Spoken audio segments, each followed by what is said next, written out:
Let's turn to some other news now, and the father of a man who died as a result of what he believes were medical errors has launched a campaign group to fight for patients' rights.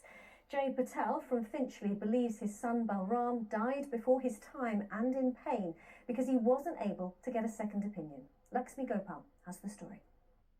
He was happiness personified. From the day he was born, he brought energy everywhere he went. Everywhere he touched people's hearts and lives. He never really wanted much. He was happy in himself. Obviously had a huge array of medical issues, but he just dealt with them. Balram had several disabilities and needed round-the-clock care. In July, he was admitted to St Thomas's Hospital with an infection and then suffered a build-up of fluids. His father Jay says Balram was given a treatment which previously had been shown not to work on him, oral rather than intravenous diuretics. Jay opposed the decision and asked for a second opinion. His GP wrote to St Thomas's urging them to reconsider, but he was denied. Balram died after his lungs became flooded. I can't get my baby back, unfortunately, but there's so much going on out there that I think needs addressing.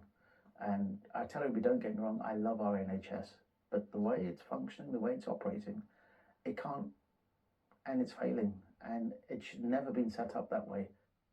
The legal right to a second opinion, known as Martha's Rule, is something that's being considered by the government. 13-year-old Martha Mills died from sepsis after her mother's flagging of sepsis as a possibility was ignored. Martha's Rule is a very serious thing. I still don't understand why it's not been implemented. If it had been implemented and was functional in giving us the response that was needed at the time, yeah, I think Balram would have been here. Guy's and St Thomas's NHS Foundation Trust says Balram had incredibly complex health needs and had been under our care throughout his life. He was cared for by an extensive multidisciplinary team, adding, "Any concerns the family have will be fully investigated." Jay has set up a campaign group called Patients' Lives Matter and a petition for an independent complaints investigator beyond the existing health service ombudsman.